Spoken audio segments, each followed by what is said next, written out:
안녕하세요. 얼마 전 이혼한 30대의 여자입니다. 결혼했다 이혼한 게 자랑은 아니지만 그래도 질질 끌지 않고 이혼해서 다행이란 생각이 드네요. 대학교와 대학원에서 컴퓨터공학을 전공하고 졸업 후에는 모 기업의 연구원으로 일하게 되었습니다. 제 입으로 이런 말을 하기가 남사스럽기는 하지만 제가 일에 대한 욕심이 있는 편입니다. 그래서 남들이 귀찮다거나 까다로워서 피하는 일들도 자처해서 도맡아 하곤 했네요. 그래서인지 금방 업무 능력과 책임감을 인정받아 다른 사람들보다 좀 빨리 승진을 했어요. 그렇게 제가 선임연구원이 되었을 때 남편을 만났습니다. 당시 남편은 회사에 들어온 지 3개월밖에 안 된 신입이었습니다. 보통이라면 남편과 제가 같이 일할 만한 기회가 없었는데 갑자기 제가 추진하던 프로젝트에 팀원이 한 명 더 필요하게 되었습니다. 그때 다른 동료의 추천으로 남편이 저희 팀에서 합류하게 되었어요. 솔직히 그때는 남편이 일하는 자세라든가 별로 마음에 들지는 않았어요. 그렇지만 사람 한 명이 아쉬운 상황에서 제가 퇴짜 넣을 그게 안 되어 어쩔 수 없이 가르치면서 함께 일을 해야만 했습니다. 사실 저는 누구한테 의지를 하는 성격이 아닙니다. 어떻게든 제 힘으로 해내야만 직성이 풀리는 성격이거든요. 그래서인지 다른 사람이 별다른 노력 없이 저한테 의지를 하는 것도 불편하고 부담스럽습니다. 하지만 남편과 함께 일해보니 단지 남에게 기대서 대충 넘어가려는 게 아니라 열심히 노력도 하는 것 같았어요. 그러면서 저에게 도움을 요청하니까 시간이 갈수록 남편이 기특하고 장해서 하나라도 더 가르쳐주게 되었습니다. 남편도 제 그런 마음을 읽었는지 열심히 배우고 따라와 주더라고요. 그래도 이때까지는 이런 남편에게서 이성으로서 남자로서 매력을 느끼지는 못했습니다. 솔직한 마음으로 아끼는 남동생을 챙겨주는 누나의 마음이었던 것 같아요. 그렇게 몇 달 동안 진행한 프로젝트도 끝나고 약간의 휴식기가 주어졌던 시기였습니다. 부모님께서 선자리를 만들어 주신 적이 있습니다. 그러나 말씀드렸다시피 저는 일에 대한 열정이 있었기 때문에 결혼하고 싶은 생각이 별로 없었어요. 친정 부모님은 그런 저를 이해하지 못하셨고 그저 제가 하루빨리 좋은 짝을 만나서 아이도 낳고 그렇게 살기를 바라셨습니다. 그래서인지 언젠가부터 주말만 되면 선자리를 잡아오시더라고요. 그렇게 한 3명을 만났지만 별다른 진전은 없었습니다. 그러다 하루는 회사 휴게실에서 남편을 우연히 마주쳤고 이런저런 이야기를 나누게 되었습니다. 남편이 저에게 요새 날씨도 좋은데 이번 주말에 뭐 하냐고 묻길래 선 보러 간다고 선 보는 것도 너무 지겹다고 지나가는 말처럼 이야기를 했습니다. 그런데 남편이 깜짝 놀라면서 선을 보냐고 하더군요. 그래서 그렇다고 하니 그러면 혹시 지금 잘 돼가는 사람도 있냐고 묻기에 그런 걸 왜 묻냐고 없다고 대꾸했어요. 그랬더니 저를 갑자기 전에 없던 눈빛으로 뚫어지게 바라보다가 그럼 저랑 만나요 이러더군요. 그래서 주말에 만나자고 이렇게 물으니 아뇨. 우리 사귀자고요. 이러더군요. 생각지 못했던 일이었기에 일터에서 누구 안 사귄다고 일에 지장 줄 수 없다고 딱 잘라서 대답했습니다. 하지만 남편은 포기하지 않고 생각해보고 대답해달라고 하더군요. 사실 저도 남편에게 어느 정도 호감은 있었기 때문에 번번이 모르는 남자들 앞에서 자기소개하듯 나갈 바엔 남편과 한번 만나볼까 싶기도 했습니다. 결국 남편의 고백을 받은 지 3일 후에 제가 사귀어보자고 했고 그렇게 저희는 결국 연인 사이가 되었습니다. 나이로는 동갑이었지만 회사에서는 제가 엄연히 더 높은 직급이기 때문에 저는 남편을 모모시라고 불렀고 남편은 저를 직함으로 불렀습니다. 하지만 저는 이게 이상하다고 생각해 본 적은 한 번도 없어요. 제가 먼저 사회생활을 시작했으니 당연한 일이죠. 하지만 남편은 저와는 달리 생각을 했던 것 같습니다. 문제가 발견된 건 본격적으로 결혼 이야기가 나오면서예요. 반년 정도 만났을 무렵 남편이 저에게 결혼하자고 하더라고요. 결혼 생각도 없었는데 얼떨결에 연애를 시작하게 되었고 남편에게 청혼까지 받으니 얼떨떨했지만 당시 남편에 대한 제 사랑은 한 번도 느껴보지 못한 감정이라고 표현해도 될 만큼 진실했기에 거절할 이유가 전혀 없었습니다. 저는 남편의 청혼에 좋다고 승낙을 했고 그때부터 일이 진행되기 시작했습니다. 시댁에 처음 간 날이었습니다. 남편은 중학교 시절 부모님 2분을 다 교통사고로 잃었다고 했습니다. 그 이후로는 남편보다 7살 많은 누나가 많이 보살펴 주었다고 했고요. 그러니 저에게 누나와 잘 지내면 좋겠다고 했고 제 입장에서도 당연히 그러고 싶었습니다. 하지만 그런 제 기대와 다짐은 첫 만남부터 산산이 부서져 버렸습니다. 당시 남편은 누나와 둘이 살고 있었기에 집으로 가는 것보단 좋은 곳에서 식사를 하는 편이 좋겠더라고요. 그래서 저희는 요즘 젊은이들 사이에서 유명한 퓨전 한정식 집으로 약속 장소를 잡았습니다. 신우는 식당이 마음에 들었는지 역시 내 남동생은 센스도 좋다면서 몇 번이고 감탄을 하더라고요. 사실 제가 고른 곳이었지만 남편도 굳이 정정하려 들지 않길래 누나 앞이라서 그런가 보다 하고 말았습니다. 그런데 그건 아무것도 아니더라고요. 신우와 이야기를 할수록 뭔가 신우가 잘못 알고 있는 것 같았습니다. 신우 말에 의하면 제가 대학교 졸업 후 작은 회사들을 전전하다가 힘들게 연구소에 입사했는데 일을 너무 못했대요. 그런 저의 허물을 감싸주고 덮어준 게 남편이었고요. 처음에는 무슨 말인지 잘 이해를 못해서 그냥 적당히 맞장구를 치며 머릿속에서 상황을 정리해보니 남편이 연구소 내 저와의 관계를 완전히 꾸며냈더군요. 저를 무슨 아무것도 모르는 여직원으로 묘사를 해놓고요. 일단은 적당히 신우의 말에 호응을 해주다 신우가 잠깐 자리를 비운 사이에 남편에게 물었습니다. 이게 다 무슨 소리야? 완전히 자기랑 내 상황을 반대로 꾸며놓은 거냐고 묻자 남편은 누나가 자기에 대한 기대가 너무 크기도 하고 누나 앞에서 어깨에 힘 좀 주고 싶어서 거짓말을 했다며 한 번만 눈 감아주면 안 되냐고 사정을 하더라고요. 저는 어이는 없었지만 그때만 해도 저도 남편을 많이 사랑했고 누나 앞에서 폼재고 싶은 동생의 마음이 이런 건가 싶기도 해서 딱 한 번만 눈 감아주기로 했습니다. 그리고 사실 결혼하고 한 가족이 되면 그때 바로 잡아도 늦지 않을 거라고 이런 게 큰 허물이 되진 않을 거라고 생각했습니다. 신우와의 만남 이후로 저희 부모님과 남편이 만났습니다. 저희 부모님이야 이미 남편에 대해서 잘 알고 계셨기 때문에 별다른 대화가 많이 오가진 않았습니다. 단 한 가지 저희 부모님이 남편에게 신신당부하셨던 건 저를 속이지 말고 항상 믿음을 주라는 거였어요. 믿음 없이는 결혼 생활이 절대 유지될 수가 없다고요. 그렇게 저희는 결혼식을 올렸습니다.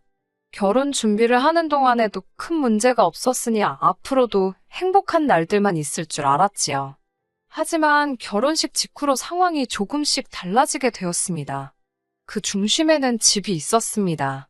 집을 알아보기 시작하면서 남편의 재정 상황을 자세히 알게 되었어요.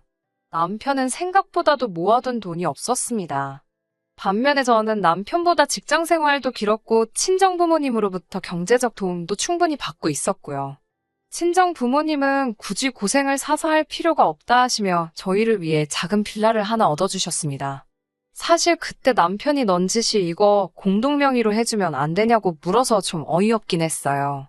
진작에 친정 부모님이 제 명의로 해주겠다 하셨을 때 제가 아니라고 저나 남편이나 하나 보탠 것도 없는데 괜찮다고 이미 거절한 상황이었거든요. 남편에게 그렇게 말하니 굉장히 실망한 눈치였어요.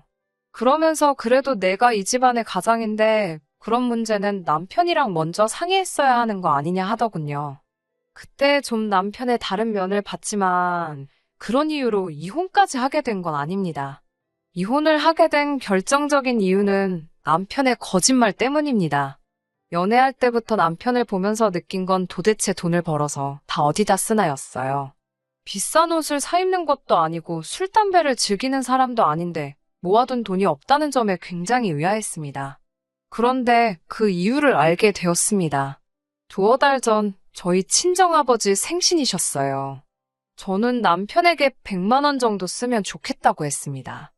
그런데 남편은 딱 잘라 자기 지금 돈이 하나도 없다며 저더러 알아서 하라고 하더군요. 서운한 마음이 들었지만 그래도 없다대 어쩌겠어요. 그냥 알겠다 그랬습니다. 그런데 이튿날 저는 몸이 안 좋아서 집에서 쉬고 남편만 출근을 한 날이었어요. 남편이 핸드폰을 두고 출근했더라고요. 식탁 위에 놓인 남편의 핸드폰을 보고는 가져다 줘야 한다는 생각에 좀 귀찮았어요. 그러다 문득 핸드폰을 한번 보고 싶더라고요. 물론 저도 이게 옳은 행동이 아니라는 건 알았지만 문득 남편이 도대체 돈이 얼마나 없으면 저러나 싶기도 했고요. 그래서 남편의 핸드폰으로 남편 계좌 상황을 보게 되었습니다. 그리고 전 너무 큰 충격을 받았어요. 남편에게는 아주 많은 금액은 아니지만 돈이 있었어요. 장인어른께 돈 쓰는 게 아까워서 거짓말을 했을 수도 있습니다만 내역을 보는 순간 소름이 확 끼치더라고요. 남편은 저와 결혼한 이후로 계속 신우에게 돈을 보내고 있었습니다. 퇴근하고 들어온 남편에게 자초지종을 다져 물었습니다. 그러자 남편은 신우가 자기를 이렇게 키워줬는데 돈 좀 보낸 게 뭐 그리 대수냐며 저에게 오히려 자기 핸드폰을 왜 뒤졌냐고 화를 내더라고요. 저는 제가 서운했던 이유를 설명했지만 남편은 들으려는 시도조차 않더니 급기야 신우를 집에 불러들였습니다. 신우는 저를 보자마자 내 동생이 돈 벌어서 나 주는데 네가 뭘 그렇게 보태줬냐며 막말을 하더라고요. 저는 신우랑 싸우고 싶지도 않았고 따지려는 의도도 없었습니다. 단지 왜 남편이 저와는 상의를 하지 않았는지 그게 서운했을 뿐인데 말이죠. 하지만 신우는 저에게 멍청하고 잘난 것도 없는 게 친정에서 이 코딱지만한 빌라 하나 해줬다고 지금 유세냐고 그러더군요. 그러자 남편이 나서서 신우에게 지금 우리 아내한테 무슨 소리를 하는 거냐며 내가 이러라고 누나 부른 줄 아냐고 당장 나가라며 신우를 내쫓아버렸습니다. 저는 그렇게 남편과 신우가 틀어지는 걸 바란 게 아니었기에 얼른 뒤쫓아가라고 했지만 남편은 자긴 이제 신우 안 보고 살 거라며 저만 있으면 된다고 하더군요. 저는 괜히 이 모든 상황이 저 때문에 벌어진 일 같아 미안하고 죄책감이 들었지만 동시에 남편이 저를 이렇게 소중하게 여겨주니 고마운 마음도 들었습니다. 남편과 신우 사이가 틀어지면서 남편이 저에게 숨긴 돈에 대한 이야기는 흐지부지 지나가 버렸습니다. 이미 지나간 일을 들추기도 뭐해서 그냥 더는 생각하지 않으려고 했습니다. 하지만 그로부터 몇 주 뒤 그러니까 얼마 전에 추악한 진실을 알게 되었습니다. 그날은 제가 두통이 너무 심해서 두통약을 먹고 잠에 들었어요. 그런데 약을 잘못 삼켰는지 어디 걸린 것처럼 갑갑해서 잠을 제대로 이룰 수가 없었습니다. 그런데 남편이 뒤척이는 소리가 나면서 손을 쓱 뻗어 제 코끝에 가져다 대는 거예요. 마치 제가 자는지 안 자는지 확인하는 듯이요. 저도 모르게 눈을 꼭 감고 자는 척을 했고 남편은 조심스레 핸드폰을 들고 베란다로 나가는 것 같았어요. 저는 온 신경을 곤두세우고 남편이 누구랑 통화하는지 엿듣게 되었습니다. 그런데 잘 들어보니 상대가 신우였어요. 신우는 남편에게 저에 대해서 묻는 것 같았고 남편은 그런 신우에게 완전 바보야 아무것도 몰라 내가 누나랑 연 끊었다고 믿는다니까 라며 낄낄 웃더라고요. 제가 얼마나 죄책감을 갖고 있는지 남편은 뻔히 알면서도 누나랑 다시 잘 지낸다는 말을 안 해줬던 거예요. 전 당장이라도 지금 그게 무슨 소리냐고 다져붙고 싶었지만 꼭 참았습니다. 남편이 출근하면 방이라도 뒤져봐야겠다 생각했거든요. 그리고 다음날 남편은 아무렇지도 않다는 듯 출근을 했고 저는 고민 끝에 신우에게 단도직입적으로 물어보는 편이 낫겠다 싶어서 전화를 걸었습니다. 신우에게 만나자고 하니 쉽게 그러자 하더라고요. 그렇게 시내에 있는 카페에서 신우를 만났습니다. 신우는 왜 잘못했다고 빌기라도 하려고 그러냐면서 절 비웃고 있었습니다. 제가 혹시 저희 남편하고 연락하시냐 하니까 너 때문에 못하는 알면서 누구 염장 지르냐고 짜증을 내더라고요. 제가 어제 둘이서 통화하는 거 다 들었다고 하니까 어이없다는 듯이 그럼 지금 뭐 확인이라도 하려고 나를 부른 거냐 따지더라고요.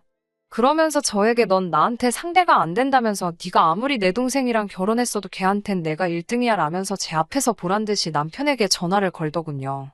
신우는 남편에게 아무래도 이렇게 사는 건 아닌 것 같다고 네 아내한테 공동명의 안 해줄 거면 이혼한다고 세게 나가보라고 하니까 남편은 주저하는 기색도 없이 알겠어 한번 해볼게 이러는 거예요. 그리고 전화를 끊기가 무섭게 저한테 다시 전화가 걸려오더니 저한테 신우가 시킨 대로 다짜고짜 공동명의를 하던지 아니면 신우한테 잘못했다고 하고 숙이고 들어가던지 선택을 하라고 하더군요. 그제서야 저는 모든 걸 눈치챌 수 있었습니다. 처음부터 남편과 신우가 작당 모의를 하고 저를 속이려고 했다는 사실을요. 남편이 도대체 정확히 왜 그런 건지 이유는 알 수 없었지만 적어도 저를 속였다는 건 확실했고 그런 남편에게 더 이상 어떤 기대도 희망도 없었습니다. 그래서 이혼을 하게 되었네요. 이혼하기까지 쉽지는 않았습니다. 남편은 저에게 남매끼리 좀 친한 걸 가지고 유난이라면서도 제가 상처받았다면 미안하다고. 자기는 단지 누나에게 자랑스러운 남동생이고 싶어서 그런 것뿐이라며 어떻게든 상황을 모면하려고 하더군요. 하지만 남편이 오히려 그렇게 어물쩍 상황을 넘기려고 할수록 저는 더 화가 났고 남편에게 한 번만 더 귀찮게 하면 인생 끝장날 줄 알라고 경고를 했습니다. 그러자 다시 한번 나서서 신호가 어디 하늘 같은 남편이자 직장 선배한테 개기냐는 말도 안 되는 소리를 짓거리더군요. 저는 결국 연구소에다 남편을 내보내든지 아니면 제가 이직하겠다고 엄포를 놓았습니다. 제가 이래봬도 이쪽 분야에서는 능력을 인정받아서 오라는 회사들이 몇 곳 있었거든요. 연구소 입장에서는 남편 때문에 저를 놓치는 건 엄청난 손해였기에 결국 남편은 유배나 다름없는 오지에 발령이 났고 그제서야 사태 파악을 한 남매가 제게 찾아와 이렇게까지 할 필요 있냐며 거듭 사과를 하더군요. 전 아랑곳하지 않고 남편도 신우와 함께 살던 집으로 돌려보냈고요. 지금은 속이 후련합니다. 지금 생각해보면 남편은 자격지심에 쩔어 있었던 것 같아요. 그러니 말도 안 되는 허풍과 거짓말로 자신을 감추려고 했던 거겠죠. 왜 진작에 그런 사람인지 몰라봤던 건지 솔직히 지금도 생각하면 시간을 돌리고만 싶습니다. 그래도 저는 이건 아닌데 라는 걸 알았을 때 결단을 내릴 수 있는 힘이 있었네요. 여러분도 용기가 없어서 이게 아닌데 싶은데도 끝맺지 못하는 일이 있으시다면 하루빨리 결정을 내리고 저처럼 후련하고 개운하게 생활하시면 좋겠습니다. 끝까지 들어주셔서 감사합니다. 오늘의 사연은 여기까지입니다. 구독과 좋아요, 알람 설정 부탁드리고 더 좋은 사연으로 다시 찾아뵙겠습니다. 감사합니다.